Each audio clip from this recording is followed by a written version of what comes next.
When you first start learning a new language, it feels a lot like programming a computer. No, totally. It's an incredibly logical way to approach this massive undertaking. Right. You learn the exact right inputs and you expect the exact right outputs. I mean, you memorize the vocabulary word for the food you want, you learn the verb for wanting it, you string them together, and theoretically, a physical item is just handed to you. Yeah. Input equals output. It feels wonderfully, cleanly binary. You are dealing entirely in syntax and data transmission. But then you take that perfectly coded, grammatically flawless sentence out into the real world, and suddenly, well, the system crashes. Yeah, it completely falls apart. You say the exact right words, but the person across the counter just, you know, subtly winces. And that's because you aren't just communicating data. You're trying to navigate this whole cultural minefield. Which is exactly what we're getting into today. Exactly. Welcome to today's deep dive. Our mission today is to explore that massive, sometimes terrifying leap from simply speaking a language to actually communicating culture. And we have a really great source text to help us do this. It's specifically designed to help English learners upgrade their cafe ordering skills from an A1 level, so absolute beginner, up to an A2 level, which is a bit more advanced and natural. Right, and we're going to look at the subtle, completely hidden social rules of English-speaking cafe culture. We're dissecting a transaction that you listening right now have probably done 1,000 times without even thinking about it. But when we put it under a conversational microscope, we start to see just how bizarre our daily interactions really are. So true. And what's wild is that the grammatical difference between an A1 and A2 level is like minuscule, but the cultural difference is an absolute chasm. Yeah, it's huge. So let's set the stage. Imagine a very specific universal scenario from our source material. We are at a place called Grandpa's Cafe. It's your standard everyday coffee shop or diner setup. Right, very casual. The customer walks up to the counter and they're ordering a cheeseburger and a bottle of water. I mean, it does not get more foundational than this. It is the quintessential everyday commercial exchange. Food for currency. So let's look at the absolute baseline A1 approach. A beginner walks up and says, I want a cheeseburger and I want water. Okay. Then when the waiter asks if they need anything else, the customer replies, no, that is all. Which, honestly, if we are analyzing this strictly on a technical level, it is a complete success. Right. They got the food. Exactly. Yeah. Grammatically speaking, those sentences are flawless. You have your subject, your verb, your object. The vocabulary is accurate. When I look at that baseline approach, the analogy that immediately comes to mind is that it's a vending machine approach to language. A vending machine. Yeah, you walk up to the machine, you push a very specific button, I want, and the machine just drops a cheeseburger into the tray. You push another button, I want water, and out comes the bottle. It treats the person standing behind the counter exactly like a mechanical dispenser of goods.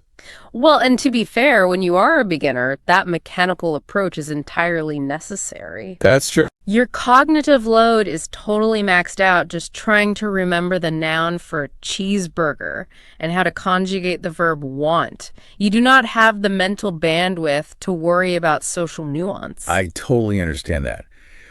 But part of me looks at that I want a cheeseburger dialogue and thinks, isn't that the most efficient way to communicate? How do you mean? Like, picture a barista in the middle of the morning rush. There are 15 people in line. The espresso machine is screaming. The receipt printer is just going crazy. If I am that worker, I don't want a poem from the customer. Right. You just want the order. Exactly. I don't want a sprawling, delicate conversation about my day. I want the data. Getting straight to the point seems like it should be the most helpful, considerate thing a customer can do. See, if we were simply machines exchanging data, efficiency would be the only metric that matters. But human beings are messy. Very messy. We have egos, we have social anxieties, and we operate within these deeply ingrained cultural frameworks. The psychological impact of those simple, efficient phrases is actually quite severe. Wait, severe. Why does a simple statement of fact like "I want" feel so abrasive to a native speaker? Because to a local ear, I want doesn't register as an efficient transfer of information. It registers as a strict, uncompromising command. It is a demand. English-speaking cafe culture, particularly in places like North America and the UK, highly values this thick veneer of politeness and indirectness. These are cultures that are deeply uncomfortable with naked hierarchy in public spaces. Make it hierarchy. So you're saying we don't like acknowledging that one person is serving another person? We despise it, even though the literal reality of the situation is exactly that. You are paying someone money to perform a service for you. The culture demands that we pretend it is a peer-to-peer interaction. Right. When you walk up and say, I want, you are ripping away that social padding. You are positioning yourself as the absolute authority and the worker as your subordinate. You're basically shining a giant spotlight on the fact that they are at work serving you. Exactly. You are reminding them of the transactional nature of their existence in that moment. So the goal for anyone learning the language isn't just to secure the calories. Right. It's to adapt to this cultural norm of disguised servitude. We have this unwritten contract that says we must pretend we are just two equals having a friendly, casual chat that, coincidentally happens to end in a cheeseburger changing hands. It's a whole performance. We put on this elaborate play. So if the vending machine approach makes everyone subtly uncomfortable, how do we verbally disguise the transaction? Well, according to the source material, we introduce a slight shift in vocabulary that creates a massive shift in tone. Okay, so this is the A2 upgrade. Yes, instead of the rigid I want, we soften the language. The natural upgrade here is moving to phrases like I'd like or could I have. So instead of I want a cheeseburger, it becomes I'd like a cheeseburger, please. Exactly. And I feel like I use I'd like 10 times a day without ever really thinking about what the words actually mean. Most native speakers do. But if we break it down, I'd like is short for I would like. Right. This is a conditional phrase. By using a conditional, you are instantly creating a hypothetical imaginary space for the conversation to exist within. Oh, that makes so much sense. It's like saying, in a perfect universe, if the stars align, I would like a cheeseburger. Yes. You are completely removing the urgency and the demand. You aren't saying, give this to me right now. You are gently putting your preference out into the universe. That's hilarious. And more importantly, using the conditional leaves the waiter the theoretical option to say no. Even though we both know they're a restaurant and their entire business model is based on giving me the burger. It doesn't matter that they are going to say yes. The social grace comes from the fact that you acknowledge their autonomy. You gave them an out. Right. You gave them an out. It turns a command from a superior into a polite request between equals. It's basically a verbal magic trick that automatically lowers the defenses of the person you are talking to. It's fascinating how much psychological weight is carried by the word would. But I want to zero in on the other upgrade for ordering the water. Okay. Yaging, I want water to, can I get a bottle of water? Word get is just everywhere. Like, can I get a coffee? Could I get a muffin? Oh, yeah. Get is an absolute workhorse in the English language. But if you think about it literally, it makes zero sense. Right. It makes zero sense in a restaurant context. You aren't going behind the counter to get the water yourself. You are asking the employee to retrieve it from the fridge, ring it up on the register, and sell it to you. Exactly. So why don't we use more accurate verbs? Why not say, may I purchase a water? Or will you sell me a water? Why is get the absolute standard? Well, the source material points out that words like buy, purchase, sell, or even order are incredibly heavy words. Heavy ow. They highlight the financial, contractual nature of the moment. They remind everyone involved of the commerce taking place. Get, on the other hand, is completely lightweight. It's super vague. It is purposefully vague. It naturally shifts the tone from a formal transaction to a casual acquisition. When you say, "Can I get a coffee?" it sounds almost like you and the barista are teaming up to acquire a beverage together. Oh, I love that. Casual acquisition. It sounds like I'm asking a roommate to hand me something from the fridge. Hey, can I get a water while you're up? Exactly. I am basically treating the barista like a roommate rather than a merchant. And by doing that, you are removing the friction of commerce. If you walked up to a barista and said, "I wish to financially compensate you for a caffeinated beverage," people would think you were an alien. They would call security. Yeah, because you are violating the peer-to-peer illusion. The phrase "can I get" is the ultimate tool for maintaining that friendly, frictionless environment. Okay, so we have softened the demand with our conditional phrases. We've collaborated on getting the items. We've successfully navigated the ordering phase without triggering anyone's social anxieties. So far, so good. But the interaction isn't over when the food is requested. We have to figure out how to end the conversation gracefully. Oh, and the off-ramp of the conversation is arguably just as critical and just as fraught with unwritten rules as the introduction. So let's look at the transactional dance at the very end of the cafe visit. The waiter finishes ringing up the items and asks a standard reflexive question, anything else? Right. Going back to our absolute beginner baseline, the A1 customer replies, no, that is all. Which, again, gets the literal message across perfectly. The waiter knows not to add a cookie to the order. It works, but man, it feels so incredibly harsh saying, no, that is all. To a service worker, feels like abruptly hanging up the telephone on someone. Yeah. Just click, dial tone. The conversation has been officially and permanently terminated. It really shuts down the social interaction entirely. You have essentially told the other person, "My data transmission is complete. Please cease communicating." It's a total conversational dead end. But the A2 upgraded natural response to anything else is brilliant. Instead of that is all, the phrase is that's it for now, thanks.